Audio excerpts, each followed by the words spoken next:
Lipschultz is co-founder and co-CEO of Blue Owl Capital, one of the fastest growing firms in alternative investing. He's a key architect of the private credit boom, helping companies access capital beyond Wall Street's traditional gates, and a key player in financing America's data center build-out. Lipschultz captures a defining shift in modern finance, the rise of long-term, steady capital powering the real economy.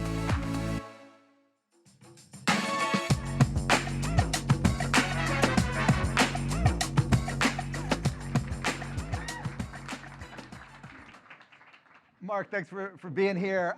We are coming up on the 10th anniversary, I believe, of Blue Owl, or kind of what you had a former name of the firm.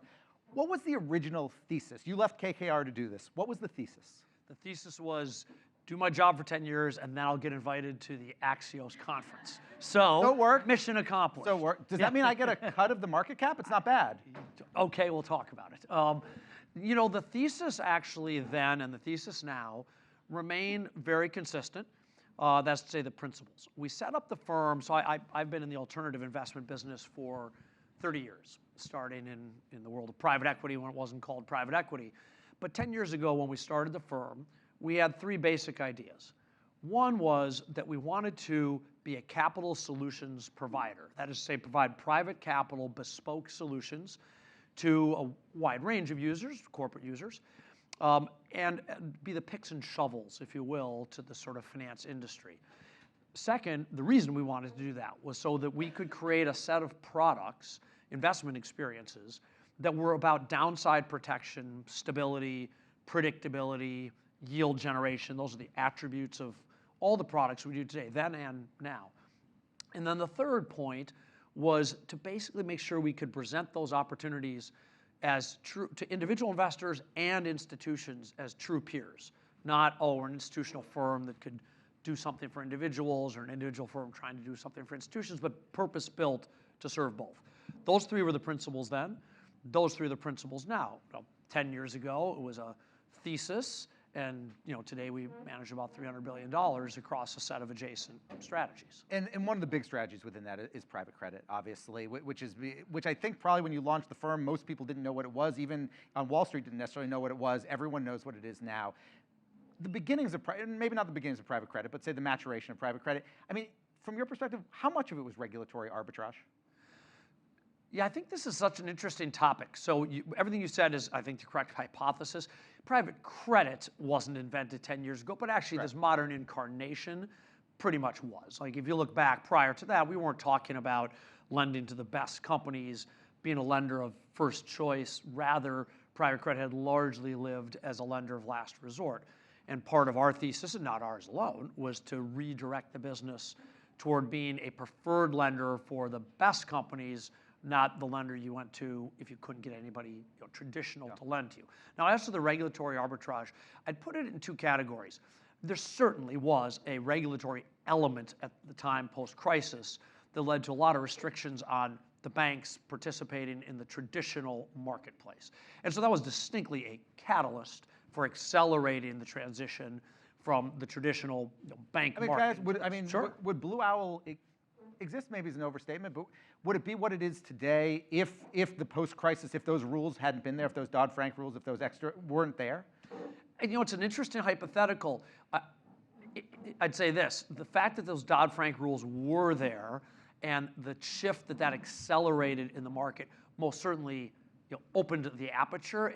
But that said, this is actually a perfect lead to the second point. This migration from a traditional, hey, banks lend money to these, by their measure, the mid-sized corporates, large by our measure in private world. But that was happening for 20 years prior. Like when I started in 1995 at KKR, when we had 20 professionals, front, mid, and back office, and a gigantic $3 billion fund, already we were on the front edge of this migration from banks being lenders to banks being intermediaries. And that's not a critical comment, it's a business choice. And that already had been happening. They like to still be lenders, by the way. Well, they do and they don't. They want to be underwriters. It's a very profitable business. They actually don't want to be lenders. And that's not pre and post crisis. How they took risk on their balance sheet, who owned it, for that interim period of time changed. But keep in mind, in 1995, when we did a financing, we'd actually go to mostly banks that don't even exist anymore because they've all consolidated. And they'd literally say, okay, I'm going to take 500, I'm going to take 250, and we write up a spreadsheet of literally who's taking the debt. And over the next 24 years before the crisis, that was changing dramatically. The banks had long exited the primary business of being the lender and become the intermediary where they can make a higher return on capital. So in a way, it's a very interesting intersection because both, I guess, could be true, which is it was this trend away from being a lender to being an intermediary started decades before the regulatory change accelerated the transition. As you know, private credit has come under some scrutiny, more scrutiny than usual in the last couple months. There was a couple of companies that went bankrupt, neither one of which were your companies, neither of which were really actually had private credit. But in the aftermath of that, Jamie Dimon of JP Morgan obviously comes out and somehow pointed a finger a little bit at private credit. He made the comment that you all have to start looking for other cockroaches. Is he right? Are there a bunch of cockroaches sitting inside the private credit credit portfolios? Well, we take it in layers. Let me start with the thing I can speak the most directly to, which is Blue Owl. And our credit's in outstanding condition. Our portfolios are in outstanding. But I mean, when you say that, I mean, part of the argument that I think Dimon would make, and I don't want to speak for him, he could have come and done that, would be you don't necessarily know because there's looser standards on the debts, it's easier to defraud you. So it looks good, but that's the whole point of a good fraud, right? The lender doesn't know. So, ironically, the thing is we do know. Now let's accept that fraud could happen to anybody. Like, I'm not pointing fingers. Thankfully, we haven't experienced that problem. I think there's a lot of reasons to think there's a much lower likelihood of private credit markets being susceptible to it. But that's that's a sideshow to this point. Let's put credit fraud in its own little box and kind of talk about credit more broadly. And there, we know a tremendous amount, which is to say this is one of the advantages of private credit, which is we do extensive due diligence. We have much more restrictive documentation. And we get to be interacting with the companies constantly on a private basis. What do you mean by our documents, our covenants, our restrictions on what that company can do are far, far tighter than the public market equivalent. Sometime my partner Craig says it this way, which is directionally correct.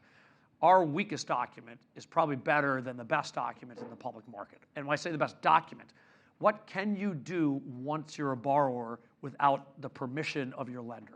Because we're not a diffuse lender. We are the lender, or we and a couple others like us are the lenders.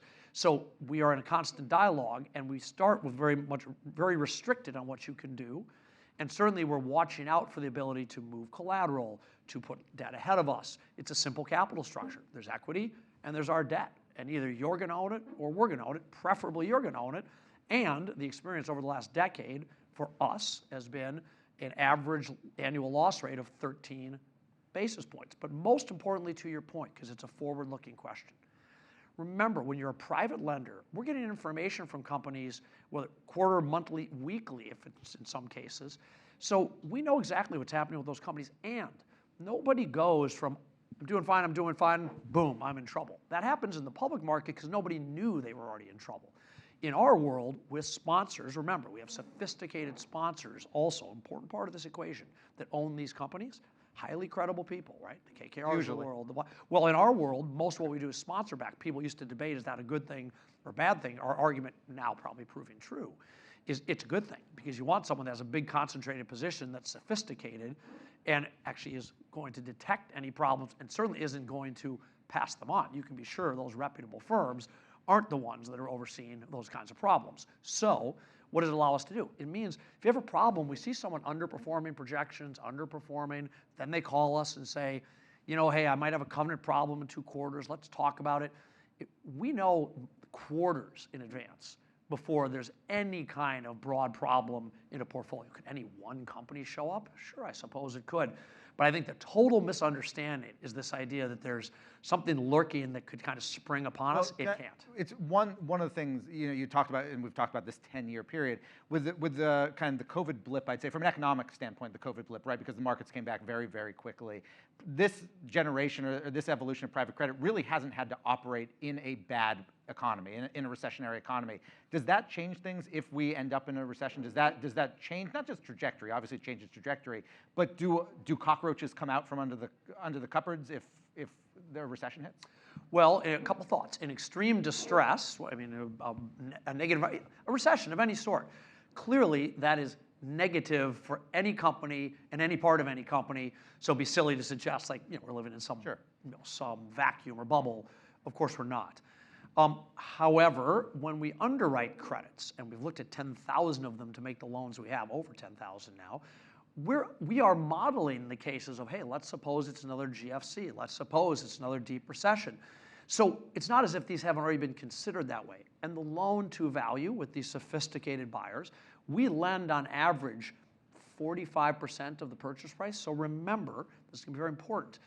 The other party has to lose 55% of the money, right, more than half the capital structure, for us to have $1 of problem. So will there be incrementally more companies that have challenges in a recession than not? Absolutely. In which case, you'll be extremely happy that you chose to be in a senior secured lending product as opposed to an equity product or a junk bond product. So it's a little bit of compared to what? Comparatively, you'll probably do even better comparatively. I prefer no recession. I don't see one right now. You talked about earlier kind of how the firm has grown, and you've purchased a bunch of things. Obviously, you guys had the big merger with Dial. You added things both on the private credit side and the real estate side, even a life sciences kind of growth equity investment firm. What's the next capability for Blue Owl that you would like to add, either organically or inorganically? So our business has one thing that hasn't changed, or those three things that I described before, and then one that's always changing, which is, look, what we want to do is get positioned where there's ultimately an imbalance of capital in favor of the provider, or where there's a marketplace that hasn't yet adopted private solutions and sort of seen the value of that proposition, or as we put it, copying Wayne Gretzky, trying to skate to where the puck is going. So I think actually the two places the puck is going in our world, where you have those attributes of more protected products, is in alternative credit, meaning like asset-backed credit, and in digital infrastructure. And actually, we're in a fabulous position in both of those. So there's no other market we look at today and say, gosh, we have to be in that market. There are logically adjacent markets. We're leading in digital infrastructure. There's obviously broader infrastructure. We do US-focused private credit. There's European private credit. So I mean, there's some logical adjacencies, what I'll call strategic imperatives. You want to be ahead of the game. I think we feel like now we actually have assembled those. Since I don't think you're actually officially raising your next digital infrastructure fund yet, you just said you're going to next year. I don't think this actually violates anything. The last one was $7 billion. Will the next one be bigger? I fully expect it'll be very well received, given the That's success not the we've question. had. I didn't ask about well received. But it's an answer. It'll be very well received. And remember something, we do actually already have another version, which is, this is part of our model for like democratizing access. I don't mean to like use a, like a high-minded word, like just broadening access, individual investors. We've actually created an access point for individual investors to participate in the same kind of product as that institutional fund. I assume and that's what QIA is anchoring with $1 billion. But I assume accredited investors, correct, or am I wrong? No, this is being done in a what we'll call a wealth product, a trust. So actually, like a REIT, it's not technically a REIT. So no, actually it can be for, it's not pure retail, and that's not the place we aim our products, but it's very broad distribution. Yeah, let me actually, so I want to talk about both digital infrastructure, but let me just ask about this briefly, because Roloff and I discussed this a bit, this democratization of alternatives, where 401ks soon probably are going to be able to invest in alternatives. It's unclear exactly what that'll look like. Is this, broadly speaking, a good idea? You've seemed to suggest that the floodgates shouldn't completely open. Yeah, well, let's start with the fact that Roloff's a genius, so I'm actually interested in comparing notes for sure. But I would go a step and say it's a very good idea, but that's the kind of walk before you run.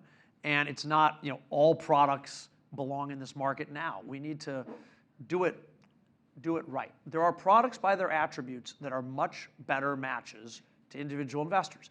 Products that have low, if you will, kind of inherent volatility. A credit product is, by definition, a lower volatility experience than equity. Private credit products also, by their nature, aren't terribly transparent to their own investor, not to the lender, but to the underlying investors. Do you feel you guys will have to become more transparent about the underlying assets if you're taking 401k money? So our origin story, fortunately, is to be hyper transparent, because remember, we early on developed the use of the so-called business development company, BDC. Our first product, and most of our products since, are in fact registered with the SEC. They have majority independent boards, and you can pull up our Qs on a wide range of our products, and every line item is listed. There's not a bank on earth where you can go look at every line item. You raised your BDCs. You guys halted redemptions on one recently. It's become put in the headlines. Is this specific to that product, or do you think you're just the first in a line of these to come and you're taking fire because others are about to follow you? It's unfortunately tremendous misinformation. Let me kind of reset on that.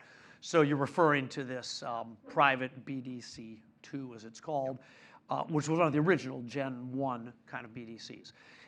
It is not what people today think of as these wealth products. It was never designed or operated as a continuously offered, as we call them. That is to say, these products that are private for life. Let me just state a few things. It's been a tremendous success. It's generated over a 9% return, which I think is 400 basis points in excess of the public market alternative for nearly a decade now. Credit performance still has been outstanding, and we have fulfilled every tender offer successfully. What we did choose, and what you're referring to, is to say, look, we did talk to people years ago that ultimately, unlike current private for life products, which has nothing to do with the core income, TIC, CIC, was we will give you a path we expect to liquidity, which is likely a public offering or a merger of some sort. And we've been talking about the merger idea for years. All we did is say, you know what, we'll create the opportunity for that vehicle to choose to merge with a public vehicle so that they have liquidity. Now, unfortunately, it happened at a time when right now BDCs, people have turned very negative on the BDC sector, and we've been to this movie numerous times over the last 10 years. Everyone trades down, and then lo and behold, people realize, as is the case, credit is great, yields are great, and generally things revert toward NAV. So this moment is a conflagration. The product is a success. Its credits are a success, its returns are a success, its tenders are a success, and the only thing we were trying to do was offer this liquidity path, and that's what's kind of gotten all convoluted here. So, and therefore the restriction on redemptions is only during the pendency of a merger. It is a standard practice to turn off both the incremental redemption during that time, as well as, for example, the DRIP. We turned off the DRIP. We can't take money in either. There's just a moment where you go through a merger that's pending, and that's it. So it's been so misunderstood, and I regret that, but it has been. I'm just curious, in the time we have left, Go Digital Infrastructure, you guys announced this big $30 billion joint venture with Meta in Louisiana to build this giant data center. How does that deal come about? How do you and Meta end up in business together? Well, you have to start by having the capabilities, the focus, and again, by virtue mentioned of acquisitions, we acquired with a view that digital infrastructure was going to be a really attractive risk return. We wanted to have... Guys, I'm sorry to interrupt you. When you said the risk return, what's the risk? Is it tech risk? Is it real estate risk, energy risk, counterparty risk? What's the risk? So the risk in the way we do it. So first of all, everyone on earth is going to talk about data centers, and you're going to read stories, and I'll say this with like appropriate irony, you know, the more noise people want to make about the data center sector, they ought to have at it, because it's just making more opportunity for us in this arena. We do a very particular thing. Remember, in real estate writ large, we have been now for 15 years with the legacy business, the market leader in something where we do leases with investment grade companies for their assets, including, for example, Amazon's distribution centers. And everyone correctly thought, well, that's a really good idea. And it's been an enormously successful product institutionally and for individuals. What we realized organically was we were seeing a draw toward assets by corporates or data centers. A data center needs the exact same knowledge you have for 15 years of experience of structuring that lease and that partnership and the credibility that, for example, again, we already have with Amazon, having done so many of their distribution centers. But it also requires a technical skill to design, build, operate, and by which I mean operate, I mean the physical buildings.